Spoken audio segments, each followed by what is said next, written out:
સમાચારમાં આગળ વધીએ સમાચાર મહેસાણામાંથી કે જ્યાં બાઇક ચાલકનું થાંભલા સાથે અથડાતા મોત થઈ ગયું છે। મહેસાણામાં બીકે સિનેમા નજીક આ ઘટના બની છે।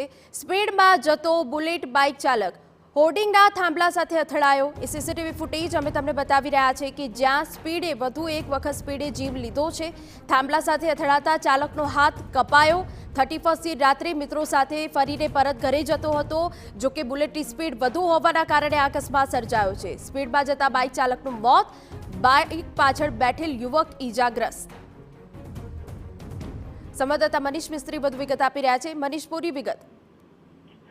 જી, આ સમગ્ર ઘટના મહેસાણા બીકે સિનેમા નજીકની છે કે જ્યાં મોડી રાત્રે રાધનપુર સર્કલ પરથી કેટલાક મિત્રો નાસ્તો કરી અને ઘર તરફ જઈ રહ્યા હતા। તેમાં આ જે મૃતક છે પ્રિયદત્ત રાણા એનું નામ છે કે જેના મિત્રનું બુલેટ લઈને પોતાના ઘર તરફ જઈ રહ્યો હતો। એ દરમિયાન અચાનક જ એની જે વધુ સ્પીડના કારણે લોખંડના જે હોર્ડિંગ્સના થાંભલા સાથે અથડાયો હતો અને એટલી સ્પીડમાં એ અથડાયો હતો કે ઘટના સ્થળ પર એનો હાથ કપાઈ ગયો હતો અને એની પાછળ બેઠેલ યુવક સાથે બંને નીચે પટકાયા હતા। દરમિયાન પ્રિયદત્ત રાણા જે છે એનું ઘટના સ્થળ પર મોત થયું હતું, તો બીજા એના મિત્ર યુવકને ગંભીર ઈજા થતા અમદાવાદ વધુ સારવાર હાલમાં આપવામાં આવી રહી છે।